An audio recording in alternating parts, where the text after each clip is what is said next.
Good morning, ladies and gentlemen. Welcome to Ask the Theologian on this Wednesday. Very glad that you have joined us for biblical, theological, worldview questions. We'll have some fun here in just a moment. Hey, on Wednesday, we do Bible study Wednesday nights. We're in 1 John, verse by verse. We're in chapter 3. Chapter 3, I think verse 23. I think, it's some interesting information that we're going to look at tonight. 1 John chapter 3, verse 23.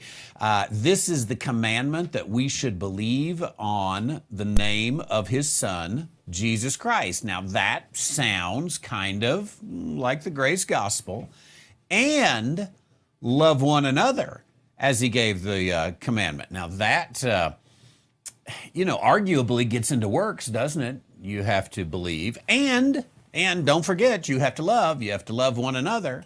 And it goes on to say, he that keepeth his commandments dwelleth in him, as he in him. And hereby we know that he abideth in us, by the Spirit which he hath given us. We're going to look at that tonight, about 6:15 Mountain Time. Would love for you to join us, and we'll have a good time online. Incidentally, our Ask the Theologian only special is this book right here, Harmony of the Prophetic Word this week. Use coupon code HARMONY and you'll get that half price. What a deal, 50% off on that one. And good news with Ed Trask up in Pueblo, Colorado. Had surgery this morning. He came out very well and coming home shortly and doing the whole recovery thing over the next few days. So we pray for Ed, Nancy, and Lisa, and Forrest, and grateful that he's doing well. They're normally with us here live, and we appreciate all of them. Let's see, what else can I announce? How about this one? This Sunday, when did the church begin? February the 13th. We're going to look at 4 views of when the church began. Those views will be, pre-resurrection, John the Baptist, or earlier, we'll look at briefly. We'll look at Acts 2. We'll look at Acts 13, or 9 through 13, mid-Acts, I should say. And we will look at Acts 28 and look at those 4 views and how they really do make a fundamental difference on whether or not, on what you apply into church today. So that's this Sunday, 10:45 a.m. is the worship time. Sermon starts about 11:15. When did the church begin? 4 views on the Because You Ask It series. Hope you'll pick that up and take it and be ready to go with that. Let's see. Before I get into the questions, I got a few that come in. One more announcement. I'm excited about this one. This is a surprise announcement for you all. Just came about. It's been cooking a little while, but I wasn't sure what was going to happen. But here it is. You heard it first right here. Beginning March the 14th, there is going to be a television version of Ask the Theologian. And that is going to be a half-hour version. That's going to affect a little bit the way we do our broadcast here, because we're going to take the broadcast here, get it edited into a half-hour version, and ready for television. We will be starting on KCHF TV in Albuquerque. That station covers 97% of New Mexico. And, of course, that is our home state, and it is available on DirecTV and Dish Network and 17 cable systems and over-the-air. Pretty good station with a pretty good reputation. Les Feldick is on that same station. And so we'll be doing a late-night, half-hour, pre-recorded Ask the Theologian. Now, how's that going to affect you? I'll train you between here and there. But when it comes time that we're actually recording, we're going to do a little introduction like we are now, and then we'll start the official half hour, and we'll do the half hour. And in the half hour, some of you will be very pleased to know, during the half hour, I will be focused like a frog on a June bug on answering the questions. And we're going to have an option for you to put your question in as a lightning round question. The lightning round question will get about 5 minutes, no more, and you'll say, okay, I want it for the lightning round. Those are the ones that are going to get in the program. Because of the nature of television, it's a little different than the internet. When you sit back and you relax and you are ready to go. And so we'll take 28 and a half minutes. We'll do lightning round, and the rest of the program will be somewhat casual, like we are here. So we'll just take a little chunk right out of the middle there and be ready to go. Beginning March the 14th, KCHF TV. Now, another thing that this will benefit you is that you will be able to take a refined broadcast and find that to share with your friends, and that will, be that half-hour broadcast that you may want to use to make things a little cleaner there sometimes. So excited about that opportunity coming up. Okay, now with that, let's get into your questions. And we had some questions that come from last week. Nathan, check and make sure I'm getting all the YouTube chats there. But not last week, yesterday, I should say. We had some questions, and we were starting those questions with... What happened, Nathan? Maybe you can figure this out. I had some Manny questions, and I don't see my Manny questions there, Nathan. But let's start with Michael in Rancho Cucamonga, and then we'll, while Nathan's working on that, we'll pick this up. Michael in Rancho Cucamonga, California, has a question that relates to... Genesis chapter 1, verses 3 through 5. And the question, in Genesis 1, 3 through 5, we see God creating light and also day and night, yet the sun and moon are not created. Can you explain this dark and this light? Excellent. Thank you, Michael.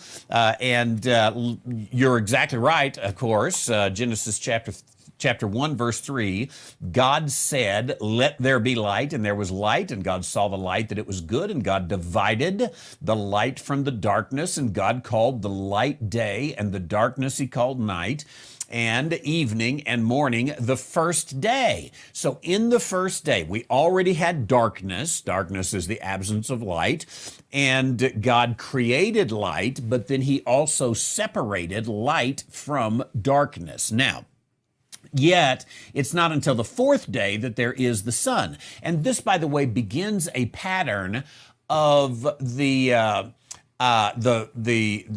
fullness and the form, if you will. And verses 1, 2, and 3 are the fullness of creation, and verses 4, 5, and 6 are the corresponding form of creation.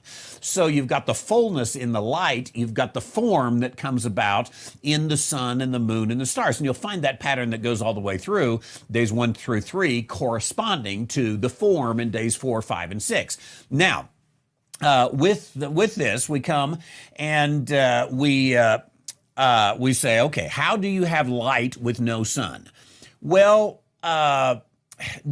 we know that the moon is a reflection of light.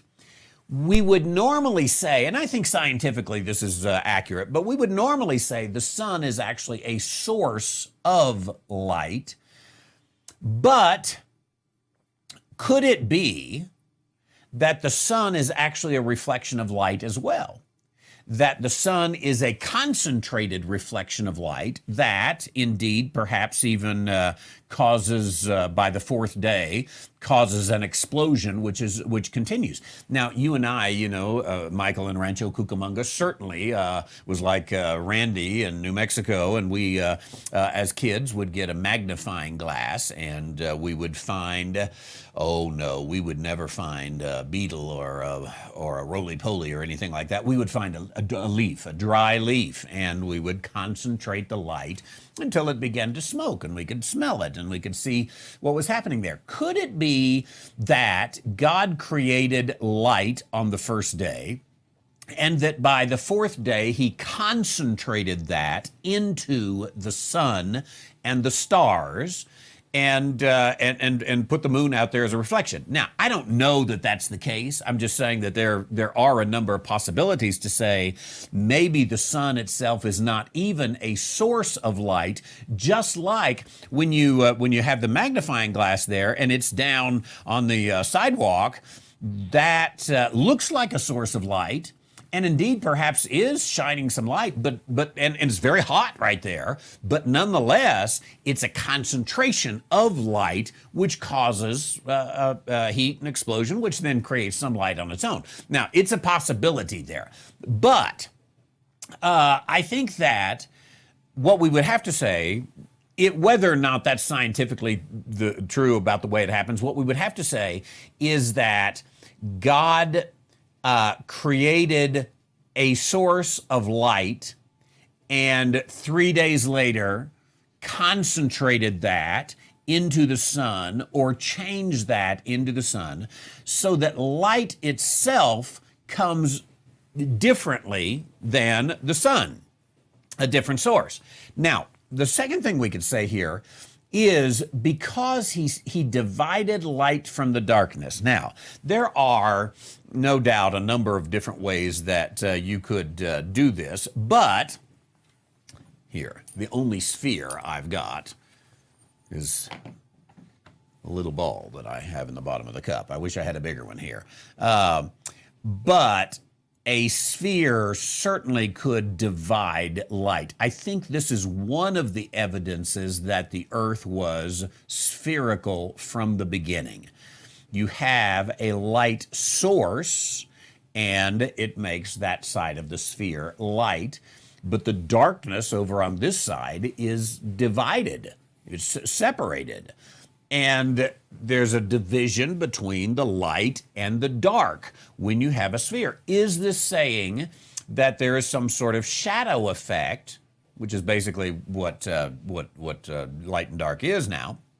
Some sort of shadow effect that God has created, that God created light and then, put it all in a spherical form. So if in that case, then you might look and say in verse 1, really verse 2, so he created the heaven and the earth was without form and void. Without form means it was not spherical, it was not shaped up, it was just kind of everywhere. Now, let's say it was created as a flat earth, just sort of a blob floating out there. And so all of the surface of the earth, obviously not the underside, but all of the surface of the earth was getting light. And so he said, let there be light, and he separated, taking that blob floating everywhere, wrapping it all up into a sphere so that you've got light and dark on the other side. Now, all of that, honestly, is some speculation. We don't have the full revelation of exactly how the earth was formed. Scientifically, we know a whole lot about the earth, but there's a lot we don't know about the earth still, and the universe, certainly. This is why we send up the James Webb telescope and things like this to try to scientifically figure that out, if there's such a thing as science anymore, and create this. But I would say that it is not out of reason to say that the sun is a reflection of, or a containment of, the light that was created on the first day. And so the sun as a source of light was not the original creation, days 1, 2, and 3. It was not a source of light. It did not even exist. Thanks for bringing that up there, and appreciate it. Michael down in Rancho Cucamonga. And let's go up to beautiful Iowa and Wall Lake, Iowa. What does Paul mean, Barney asks, in Philippians 1, 12 through 18? And let's check that. Also, any word on the podcast? Nathan, any word on the podcast? Are we making progress in getting that over into our new podcast system? Barney needs it. This is This is what Barney needs, and so we should provide, shouldn't we? What does Paul mean? Philippians chapter 1, verses 12 through 18. But I would, you should understand, brethren, that the things which happened unto me have fallen out rather unto the furtherance of the gospel.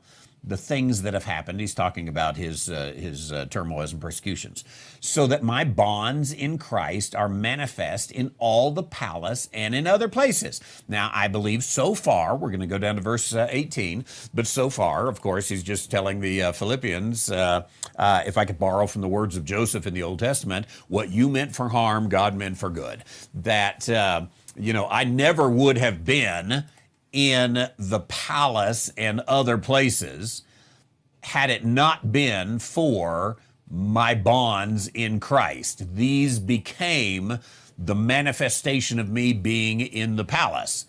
Going on, verse 14. And many of the brethren in the Lord, waxing confident in my bonds, are much more bold to speak the word without fear. Some, indeed, even preach Christ, even of envy and strife, and some also of goodwill. Before we get into that verse 15, let's look at 14. Many of the brethren in the Lord, waxing confident, growing is waxing confident in my bonds, are much more bold to speak the word without fear. Now, I think that there are two ways to interpret that, and we probably don't know which one he meant. So we just have to consider both of them. One is the brethren in the Lord could be looking and saying, you know what? If Paul can do it, I can do it too. And there is obviously Paul had not been martyred here, but there is in martyrdom or in suffering a kind of encouragement that causes others to step up to the plate.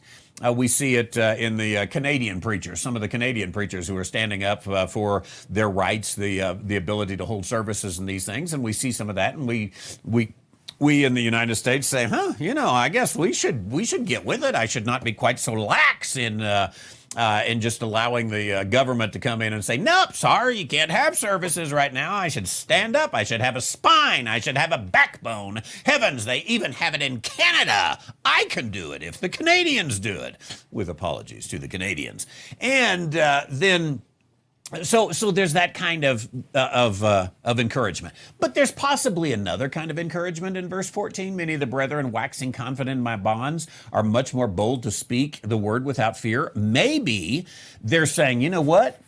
Paul certainly has been arrested, but heretofore, it's not been that bad for him.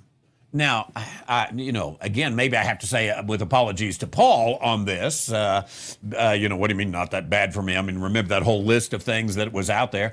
But for the most part, when Paul was in prison, he was protected. He was given civil rights. He often had visitors come and go. Sometimes he was under house arrest. And maybe some of the brethren are saying, I can do that. I can handle that. It's not like James, who got his head cut off. This is rough, this is tough, but I'm going to do it.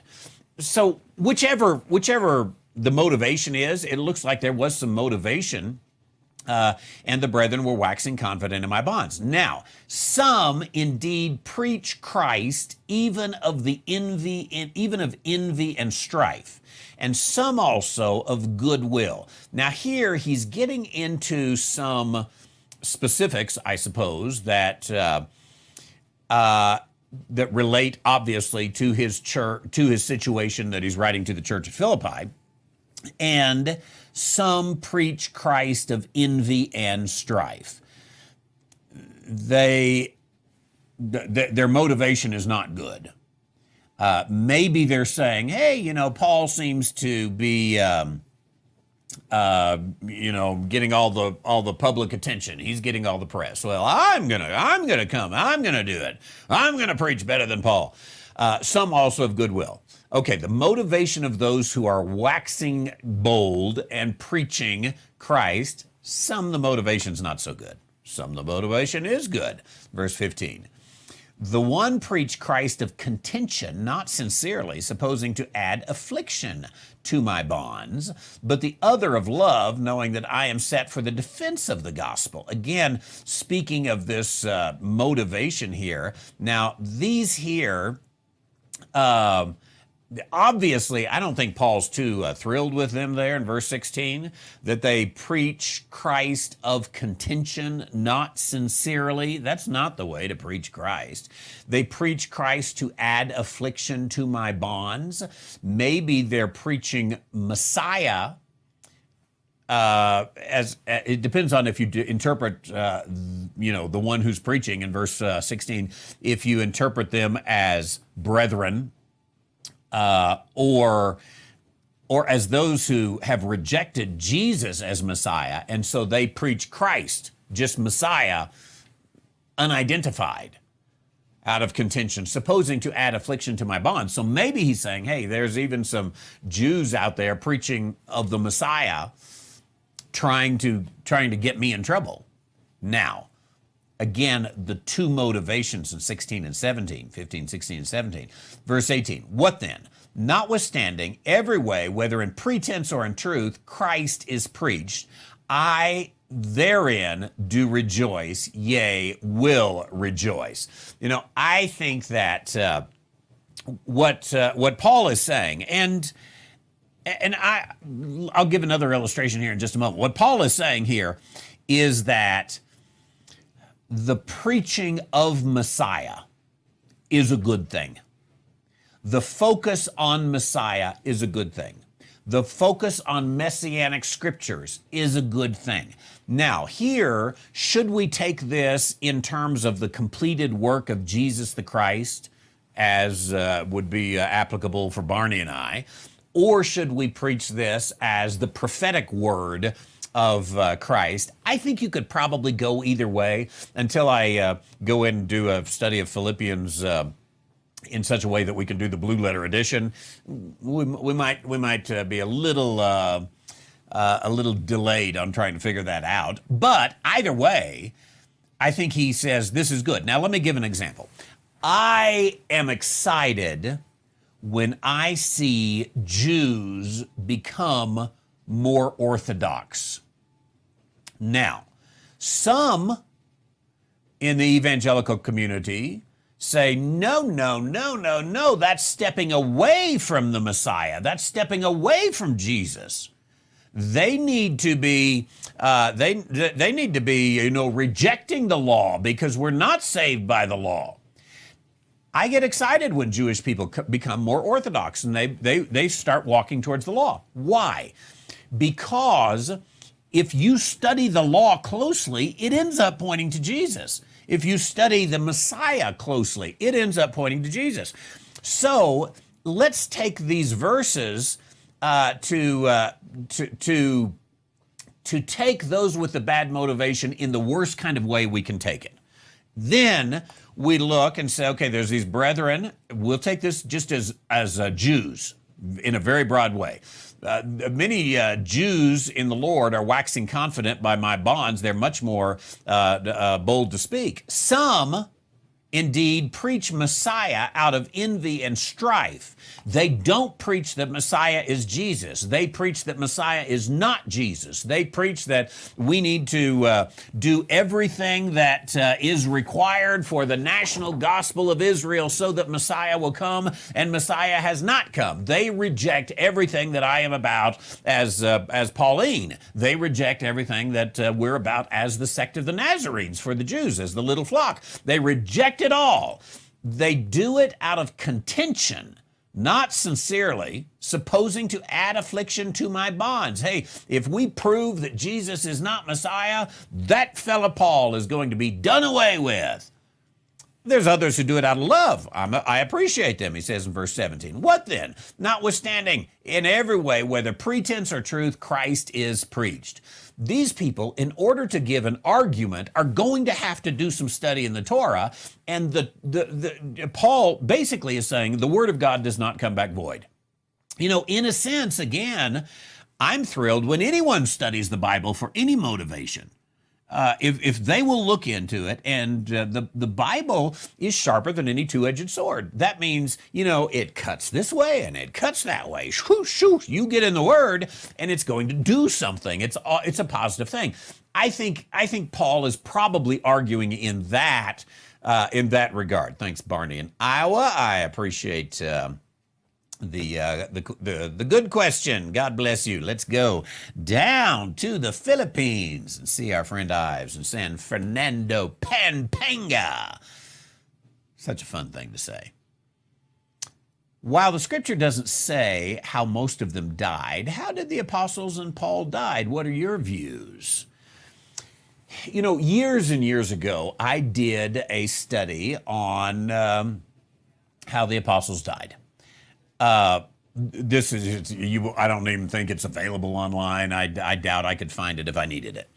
So it's been that long ago, and it came kind of like one of this. Somebody asked, and I said, well, I'll check it out. I based most of my study on William Barclay's little book, The Master's Men. Now, let me talk about William Barclay for just a moment. Barclay was and is perhaps the most famous Bible commentary maybe of all time. There are some others, obviously, that would have contention. He wrote something called the Daily Study Bible, and he died in 1978. He was Scottish. And you've probably seen here his old Daily Study Bible. Let me just bring up a picture of it.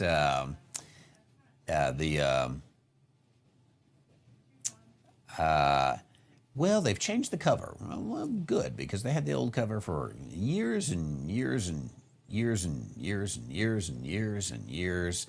But there's a look at the new cover if you happen to come across one.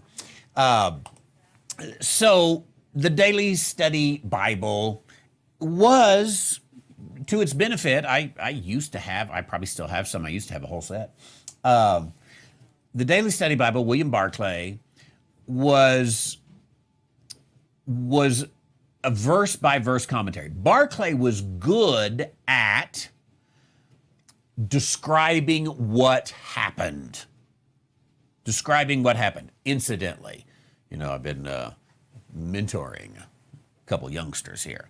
And I already mentioned this. I told Corbin, I said, when you preach as a youngster, you just say what the Bible said. People don't know what the Bible said anyway. Find a passage, just preach it. Stay away from the application. Stay away from the the cool summary from the invitation at the end. All that. Just say what the Bible says. Okay, Barclay was pretty good at that. One of the reasons I say that is because you can become very, very famous just telling people what the Bible said. And Barclay kind of did that. Now, that was the good part about Barclay. Barclay was good at telling what happened, the historical events. Barclay was good at understanding the setting, the cultural setting of ancient Israel. And so he'd bring in some things like that. Barclay was terrible as a theologian. And every now and then he would get away from, this is what the Bible said, into theology. He did not believe in the supernatural at all. So anything supernatural he would explain away and take out all the miracles and all these kind of things. So terrible, what we would call a liberal theologian in that regard. But a lot of even conservative preachers used him because he did a pretty good job of explaining what the scripture is. Now, he wrote the book, The Master's Men, and he explained the tradition of how the disciples died. I am not sold on the tradition anymore. Sometimes tradition, and almost always on tradition, I say, well, they got that from somewhere, so So if we don't know anything else, that's the one to dump. I mean that's the one to beat is what I'm trying to say. And if we were to just do a internet search here, and I'll just take here's almost the first one. Christianity.com. I don't know anything about it. How did they die? It's got Peter and Paul both martyred in Rome. Andrew went to the Soviet Union. Thomas went to Syria. Philip went to North Africa. Matthew, Persia and Ethiopia. Bartholomew to Armenia. James died in the New Testament. Simon the Zealot in Persia. Matthias in burned. Tradition sends him to Syria, and burned there. And John died of old age in Ephesus, or in Rome, boiled in Rome, or old age in Ephesus, whichever you take. Now, all of that, here's the challenge I have with it. I think that tradition probably comes more from the Roman Catholic Church that assumed the apostles had a completely different role than the apostles actually had. It always assumes that the apostles took the individual gospel, the Pauline gospel, and they took that to Armenia and to Persia and to, the Soviet Union. These guys. That must be an old article because the Soviet Union hadn't existed since the, 1990s. So it always assumes they went with a Pauline message. Well, they were apostles of the little flock. I don't think they did. I'm not sure I'm not sure they went very far. They might have. I don't even think Peter died in Rome. There's the possibility Peter never even went to Rome. Same with Paul. Did he die in Rome as it was said? I think we're left with a mystery here on it. So I would say, okay, there's a tradition of how the apostles died, but there's so much garbage within the source of that tradition that I'm not really willing to take the tradition. In the end, I think the only one we know how they died was James, and that's because James's death is included in Acts chapter 12, and he was beheaded, if memory serves me correctly. And the rest of them, there's hints that perhaps martyrdom was, the trajectory was leading towards martyrdom in those that we see. But honestly, outside of Peter and Paul, and maybe you could argue John, we don't even see much there. Could it have been that Matthias lived an old age just like John did? I think maybe we could just take it and leave it at that. Excellent. Thanks for bringing that up on that. Cliff, I see he's got a question about Roku. I had a question about Roku as well. We're checking into that on when Canadian subscribers will get that, and what's completely up on the U.S. side of that as well. Thanks for watching from Canada. We appreciate that very much indeed. And let's go to Paul in King, Wisconsin today. Did you see the story of the woman arrested at the southern border who appeared to be demon-possessed? No, I did not.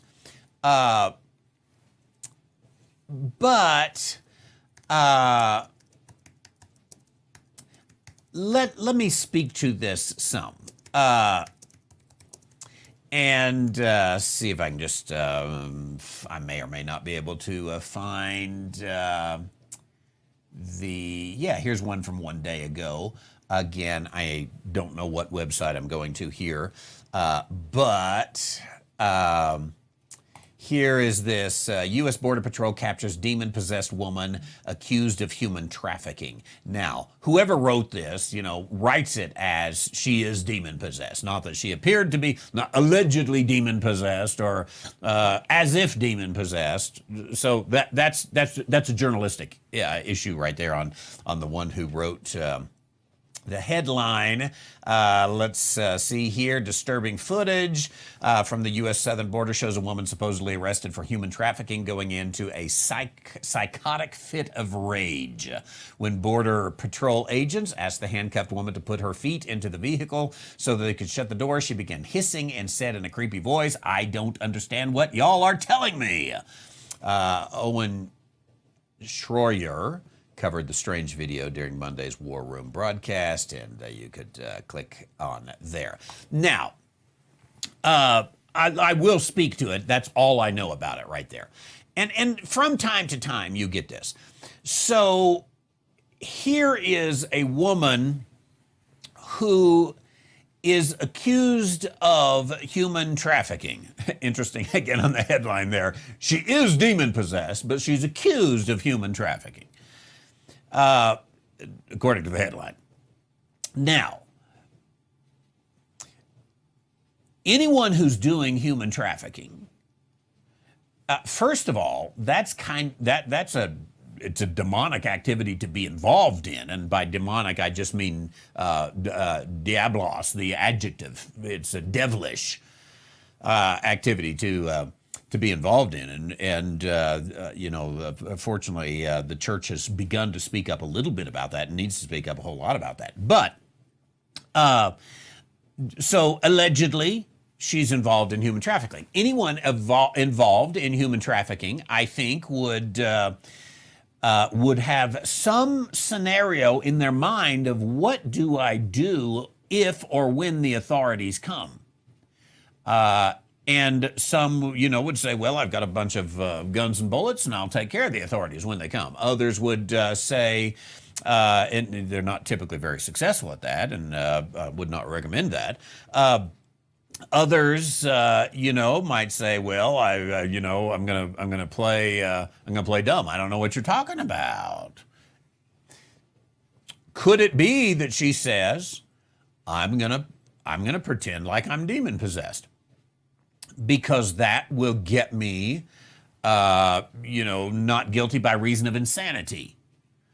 That here's a woman who's, insane. And if so, she's probably done that some in order to do it. Now, I think, again, you could, in the modern sense, fake it like you're demon possessed. It's a fit of rage. I don't understand. So you hiss and you say, I don't understand what y'all are telling me. That's all the article I've got here. I'm certainly not going to play the video online here, but I would say if you're going to show me you're demon possessed, you're going to have to do a lot more than that. You're going to have to break free from the handcuffs. You're going to have to throw the car across the way. You're going to have more than a creepy voice, because I can have a creepy voice. And I can, feign a fit of rage. So this might be totally faked. As in, this woman is of sound mind, and this is just her defense mechanism that she's planned out. Maybe, that's one possibility, maybe totally faked. The second possibility is, typically with human trafficking, it goes with drug trafficking as well, the woman might just be drugged out. And some of what you see in our world today as demon-possessed, it's not demon possession, it's drugs. It's drug possession. And drugs have taken their mind. And in that case, they literally don't understand what they're saying, but, and they might be foaming at the mouth, and they might be in almost superhuman strength, not breaking through the handcuffs and throwing the car, but maybe superhuman strength. Now, what I see in the pages of the New Testament, when there was demon possession, it was absolutely no question about it. This person wasn't just, having a fit of rage. This person wasn't faking it in any way. This person wasn't on some drug-induced stupor. This person literally, all the king's horses and all the king's men could not come together and bind the person and keep the person. There was literally supernatural strength that went along with it. I don't see any of that today. I think that many in the church, especially within Catholicism and charismatic circles, those two are especially interested in demonic possession. But a lot of evangelicalism, influenced more by charismatic theology, a lot of evangelicalism is excited about that as well. And so they see someone who's in a fit of rage, whether it is feigned, fake, or it is drug-induced, or some mental issue. They see it and they call it demon possession, not demon possession. So you get something like this, and a lot of people who, because of their theology, need some confirmation of a spiritual warfare or of a demon possession that's going around. They need that, and so they see this and say, hey, that's it. And they, every now and then you go to Florida and there's some guy, that runs around and bites people's ears off and things like that. And so they say, oh, it's demon possession, it's demon possession, it's demon possession. I don't see that the characteristics of that are the same as what you see in the New Testament. So, I would say she's not demon possessed. From nothing but this particular article right here, which comes, I guess, from the Miami Standard. Again, I have no idea what kind of article, what kind of website that is, but just from looking at that picture and reading this, I would say she's a good actress. If she's not a good actress, she's drugged. Again, I don't know that that's completely accurate there. Someone says, I found an illegal once lying in the middle of the road, claimed he couldn't move. EMS came and got him, took him to a San Antonio hospital, life-flighted him, from which he mysteriously disappeared. Slick way to get to a city and friends. Yeah, the criminals are criminals. Criminals are liars, cheats, and thieves. They're the wolf out there. You really can't believe them. I know that, we're supposed to be nice. We're supposed to be kind. We're supposed to, witness to them. They're using us. And as they were using EMS, this guy probably here was using EMS to get a flight to San Antonio where his friends are and he can escape. And shoo, all of a sudden I disappeared. I saw a video the other day about a guy that was not guilty of the crime because he was confined to a wheelchair. And so the judge just arranged to have a creature from the Black Lagoon sneak up behind him and scare the judge. The judge says, I smell a rat. And, when the creature from the Black Lagoon came up behind him and he saw, he got out of that wheelchair. It was a sudden healing that took place. I would put this in that category. Obviously, I haven't studied much on there, but other than reading that article. But I'd put it there.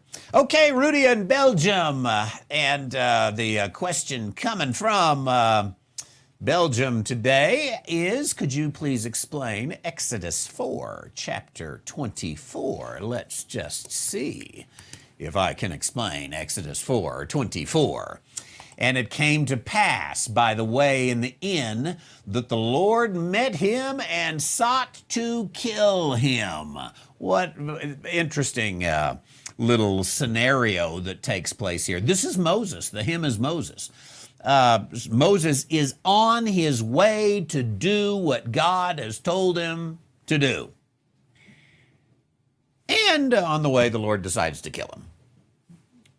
Lord, what's up with this? Moses is the only guy you got. Moses is the one you called. Moses is being obedient to you. What's up with it? First of all, let me say that I have here a sermon. Where are we? 30 amazing Bible stories you may not know. And probably somewhere down at the beginning, I'm showing you on the website here, sorry about that. Number 3, yeah, God almost kills Moses. It is number 3 of 30 amazing Bible stories you may not know. Now, if we go to that, I'm going to go ahead and try to pop out the outline here, and let me stop that sermon so that you don't have to listen to it in the background. And maybe it was there a second ago. I'm going to try to pop out the outline here for you. Let's try that one more time.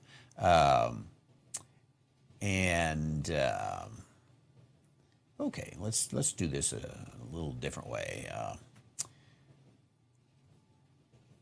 Maybe Nathan can fix that problem for me here before long, but here we go.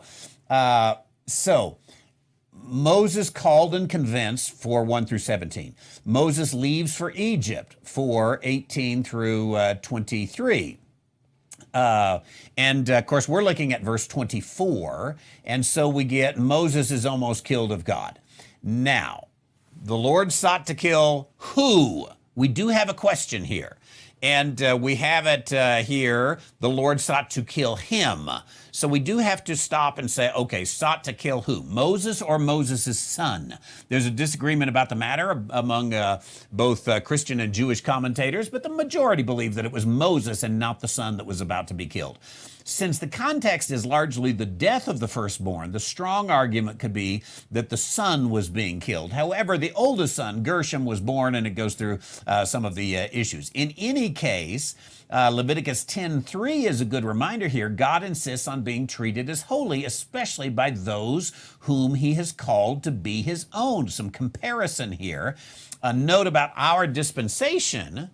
Through God's grace, we come to him through Jesus Christ, with Christ in you, the hope of glory. We are complete in Christ, and that tells us, hey, we do have a little bit different issue that's going on here. We don't want to make a direct application of what happened to Moses to what is happening to us today.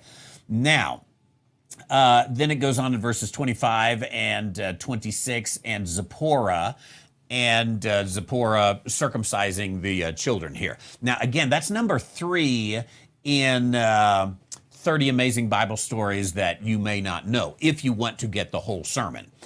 Let me summarize it here to say that I think it does center around that, what was it, Leviticus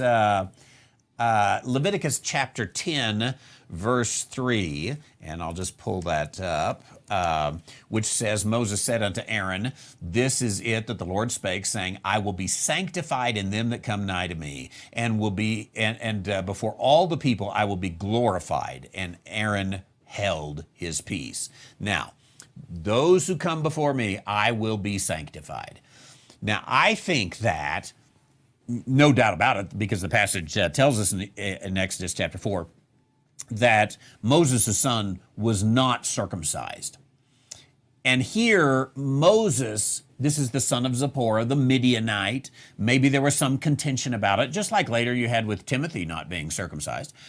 And there is the issue comes where probably Moses has had some, at least thought about this. You know, I am going to say, let my people go, you know, my circumcised people, and yet my own son is not one of them. And God basically says, we will call off the whole plan if you're not going to circumcise your son. And we'll just be done with it right here. I'm not going to let you go back to shepherding the Midianite sheep. You're just going to die right here and now. If you're not going to obey me, let's call it. what's the background? How much warning had he been given, or how much had this gone through, or how much had God and Moses had a conversation? We're really sort of left out of that background a little bit, but I think that it does have to do with the holiness that is being required of Moses, and he realizes right here that this is what he's got. Thank you very much, Lyle down in Sarasota. Good to see you, and thanks Cliff up in Ontario for push the wrong button.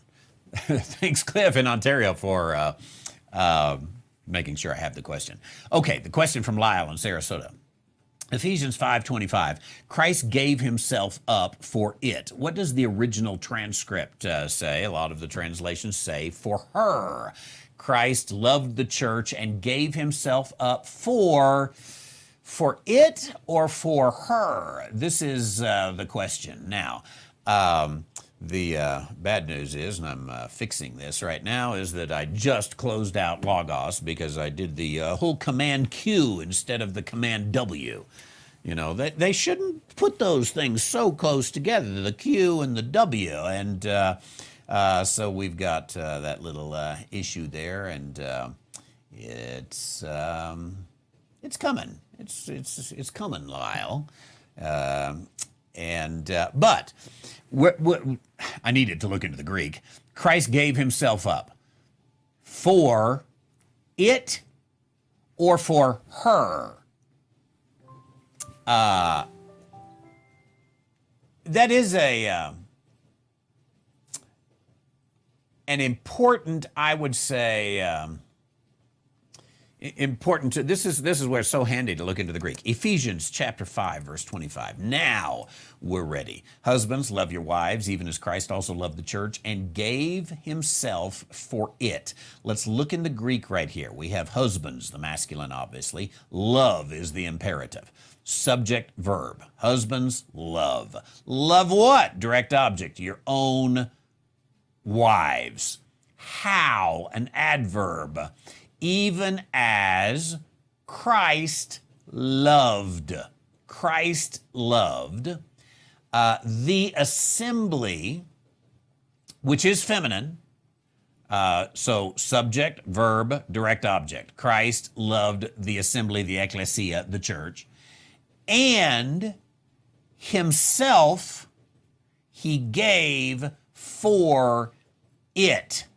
Now, here's the issue. Okay, so the majority text, and I'm going to double check this here.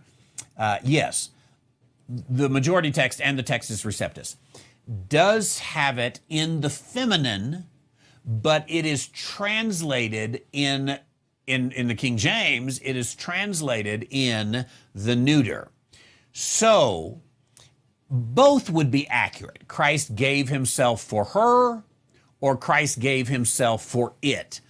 I'll tell you why I think the King James went with it when, again, definitely this autes right here is in the feminine. It kind of looks peach there. That's because we've got a yellow box on top of a pink highlight. But the pink highlight is the one that looks just like this. Here's a assembly up here is a blue box on top of a pink highlight. And so it's definitely the feminine. In fact, right here underneath, here's notice you got autes in verse 25, autain in verse 26. Autain is the masculine, and that's no, I'm sorry, it's not. It's the feminine. Yes, okay. I'm sorry. I got confused by the blue box and the. So both. This just happens to be in the accusative rather than in the genitive. So he gave himself for. Sorry about that, Nathan. Working feverishly to figure out why you're getting that picture instead of my screen here, but.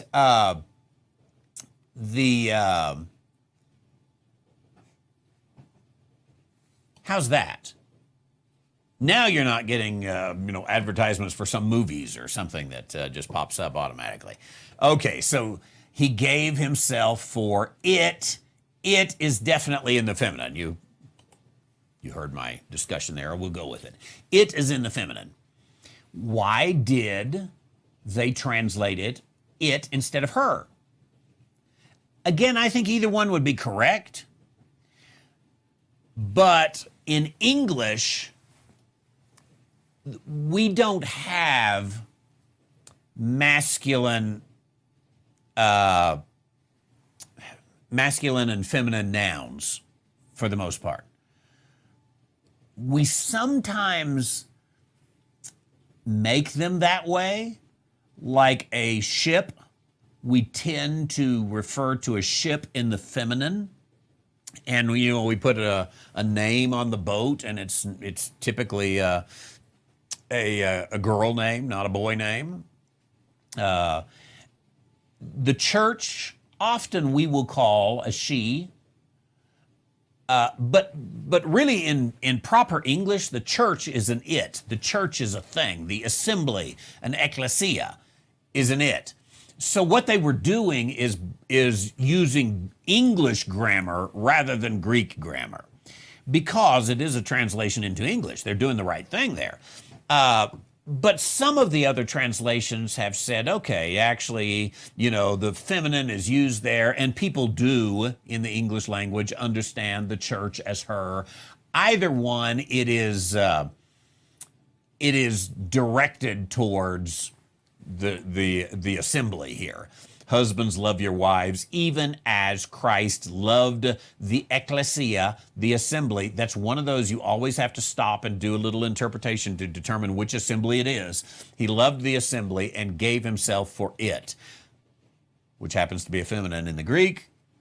Gave himself for her, that he might sanctify and cleanse it with the washing of the water of the word. Now, with that, I think what you end up with is it's the same object that's given there. I appreciate the question, Lyle down in Sarasota. Thank you very much for that. The doctrine. Let's see. This is Mark. Mark asks, why is the doctrine of the impeccability of Christ important, especially for young believers? Now, there is a little assumption in the question, and we question the assumptions. Why is the doctrine of the impeccability of Christ important? Assumes there is a doctrine of the impeccability of Christ. But let's look up just to make sure we're on the same page, and pull up the doctrine of impeccability. And I am going to use Wikipedia, which is a left-leaning organization, but it'll tell us, what does the world say impeccability is? Impeccability is the absence of sin. Christianity teaches this to be an attribute of God. Logically, God cannot sin. It would mean that he would act against his own will and nature, and therefore is also attributed to Christ. Now, notice this Roman Catholic teaching. There's a lot of, one of the reasons that we question the assumptions is, there's a lot of Roman Catholicism that comes into the doctrine of impeccability. And though I think, certainly we would agree that Christ was without sin. He who is without, sin, 2 Corinthians 5:20, if I can paraphrase it, the one without sin, God made to be sin for us in order that we might be the righteousness of God. So the sinlessness of Christ, certainly we would not have any problem with, and that would be very important, obviously, to young believers. Let's continue talking about that here in just a moment. But there's this Roman Catholic teaching, which is big on it, some Protestant teaching, some Pelagianism. Let's look just briefly again at the Wikipedia, which may not certainly is not the best source if you're going to do ultimate study on this. But impeccability. Early Christians questioned whether the victorious saints in heaven could sin. The widely influential Eastern Church father and theologian Origen maintained that they could. Official Roman Catholic doctrine holds that they cannot. Although Catholics believe in the gift of free will, saints in heaven already see God face to face and are incapable of sinning. That is, they will necessarily remain in God. Now, it has to do with some of impeccability in general, not just the impeccability of Christ. Can one who has died and already gone to heaven, can they sin? Or can one who's in purgatory sin? The Virgin Mary, the Roman Catholic teaches that Mary, the mother of Jesus, was by special grace of God without sin her entire life. This included the moment of conception, so Mary was even miraculously preserved from original sin and its effects. Now, here's where you get into so many problems on this impeccability kind of thing. First of all, impeccability bumps into the neighborhood of original sin. Well, then you've got to deal with the whole original sin idea as Catholics teach it and as Calvinists teach it. And you would have to say, wait, the basis of original sin is messed up. And then impeccability deals with original sin. Now, this is much more for us, but it does have to do with the incarnation of Christ. Can Christ sin? If he's impeccable, he cannot sin. If he does not have impeccability, then he could sin even if he didn't. Can Christ sin? Could Christ have sinned if he wanted to? And then you get into some Protestant teaching here.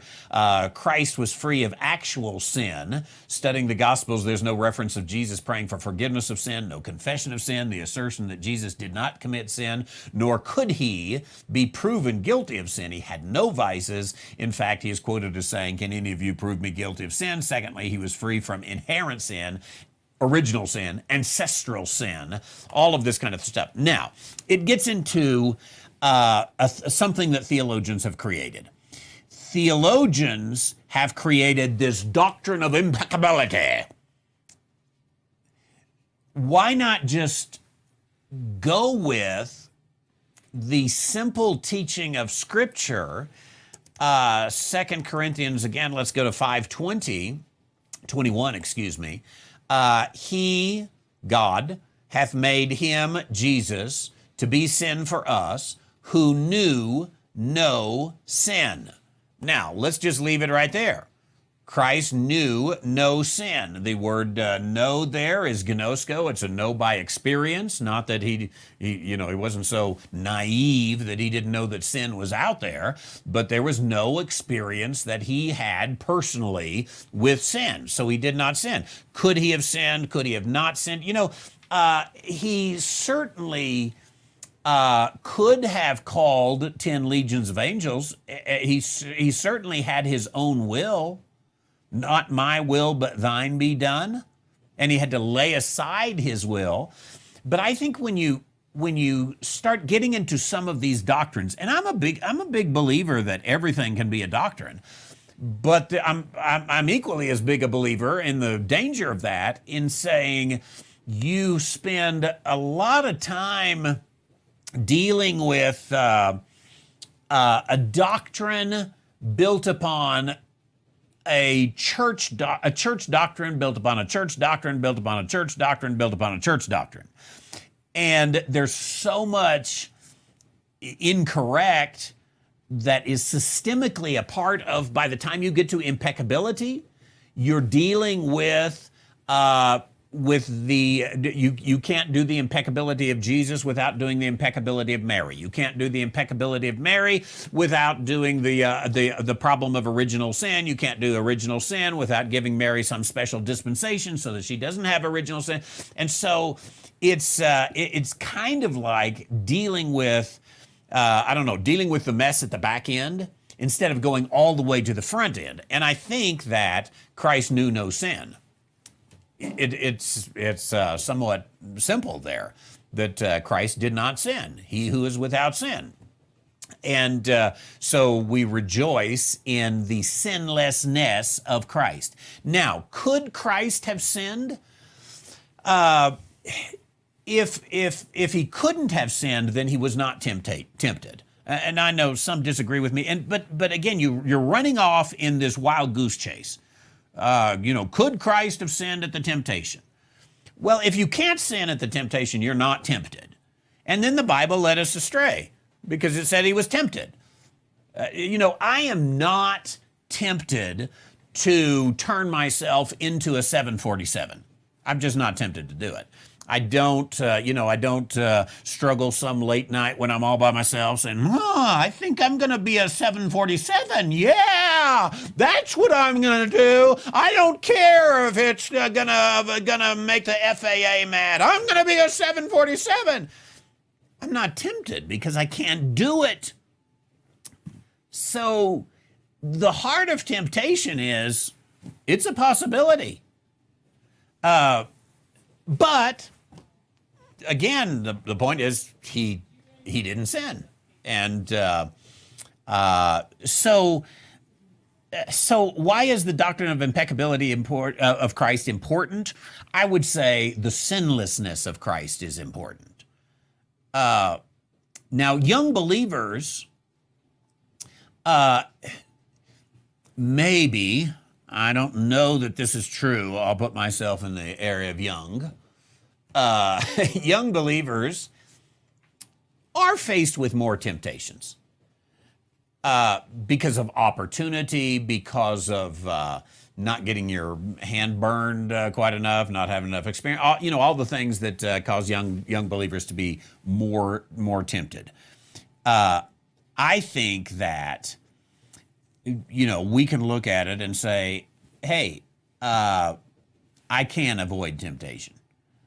I don't have to succumb. I need to call a friend. I need to get in the Word. I need to, something to help me through the temptation. But I don't know that we necessarily need to go into some kind of doctrine to create that and bring that about. Thanks for the good question there. And one, I'm out of time, but one closing question also comes from Mark. Thanks for being here with us today. And that is, what's the name of the Bible software you use? Talking about this right here. When I actually have this computer set up right and it doesn't give you pictures of scary movies. But it's Logos Bible software, Logos. Now, let me say of Logos, I said this yesterday and I say it every time I bring it up. Don't buy it. Get the free version. Only free Logos. That's all you want. When you buy the packages, it comes up with all the junk that you don't want. Someday Logos is going to catch on and they're going to take away the free version. Get it now while you can. And then just buy a la carte. When you want something like, for example, I've got here the Newberry Interlinear. I think it's $20 to get the Newberry Interlinear. But the engine is what you want, and that's free. I think it's called the basic version. Sometimes you have to dig around and you have to look for it because they don't like to put the free stuff. They want to sell you an $800 package, but only $42 a month. You don't need all that. It's filled with junk and evangelical garbage and everything else. And speaking of, evangelical garbage is coming hot off the press. Get your copy today. Signed in the mail. We're sending it to you. And there it is. And I am so out of time. But we do have 1 John tonight. About 6:15 Mountain Time. Would love to see you join us this Sunday. The sermon, When Did the Church Begin? 4 views. And look forward to seeing you there. And stay tuned for more information about our coming television